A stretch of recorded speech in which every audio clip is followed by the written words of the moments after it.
everyone. I am Crawlers, and this is yet another burst fire commentary rant sort of thing from me. But actually, no, not just another garden variety rant, but here it is anyway. But before I go into that, the recorded domination run of Battlefield 4 in the background, I'm running. The kit is that I'm running includes the AK-12, as you can see, burst fire only, as is for the special occasion, a Russian PKA scope, 3.4 sight actually, not scope, canted iron sights, and a heavy barrel, I believe. Just to keep the damage from dropping off over distance. But enough about that. Well, you see, a while ago I made this commentary and it was moderately successful, and I'll link it to the back of this video. Well, basically, and I made this commentary before Battlefield 4 retail dropped. When I was going through, when I was going through the vanilla guns list for Battlefield 4, I noticed that all of the weapons, all of the assault rifles were in fact full auto weapons. And well, if you had a burst fire option, none had the dedicated burst fire mode, like say the AN-94, which was burst fire or semi-auto single fire, or the KH-2002, the Iranian assault rifle.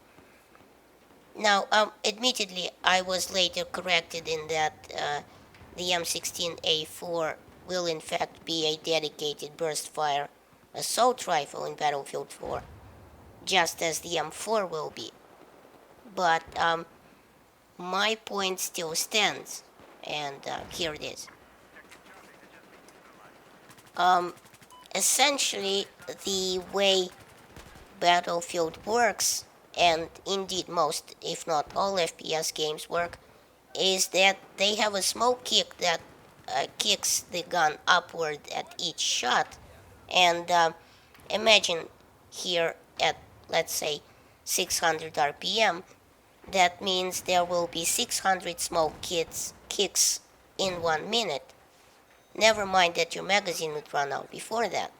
And well, outside the small, let's call it per shot kick, there is also a first shot multiplier.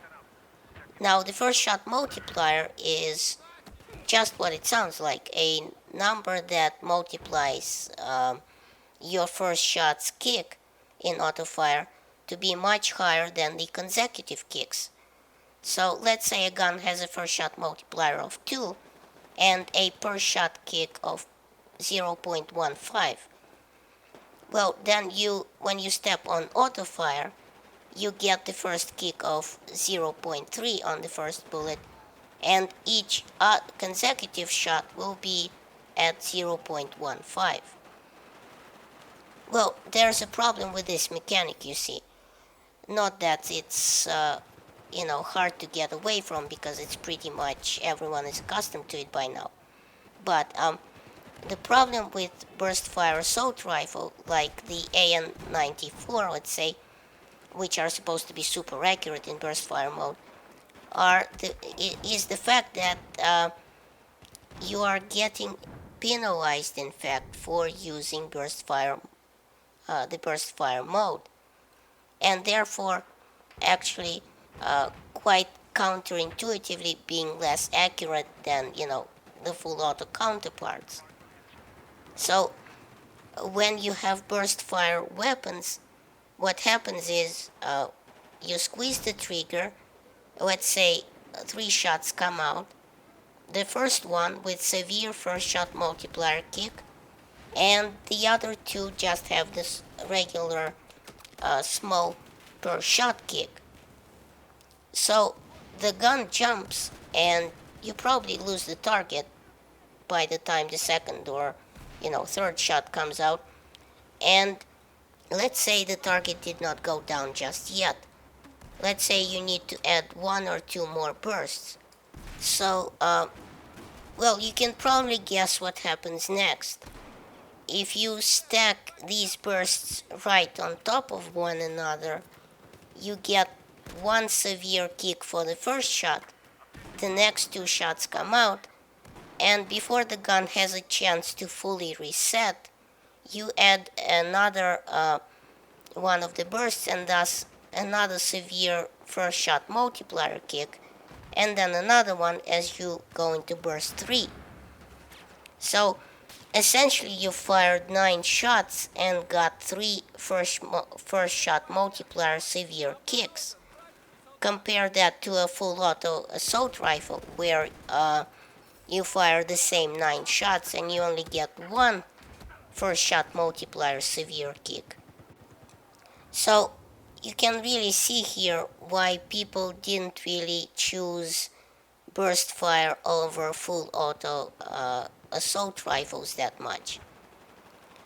But in Battlefield 4, in the beta, there was a glimpse of good news when the burst fire of the AK-12 assault rifle it had a significant advantage over full auto in rate of fire. 1200 burst over 600 full auto RPM. Now, this happiness was short-lived though, as burst fire was again needlessly nerfed to 750 RPM on the AK-12. The good news came yesterday in the form of a tweet from Alan Kurtz of DICE, saying that in fact they have reworked the burst fire mechanic finally, and now the first shot multiplier kick of the shots in the burst fire mode obviously will only affect the third shot and not the first one from the burst. So this essentially means that now we get to fire 2 shots with small regular per shot kick and be mostly sure that both shots will hit the target, whereas the third shot will still have a severe kick. Still better than nothing though, right? A step in the right direction, I think. In my opinion, though, a lot more should be done. In my opinion, the first shot multiplier should be completely done away with when we're talking about burst fire. And in fact, I think the AS-VAL in Battlefield 3, it had a first shot multiplier of less than 1. So that might actually be a working mechanic that to take a look at when, patching burst fire mode. I think it should be further patched. So, let me know what you think down in the comments. And thanks for watching. Please rate, share this video, and check out my other videos at the end of this one. And remember, in Soviet Russia, YouTube subscribes you.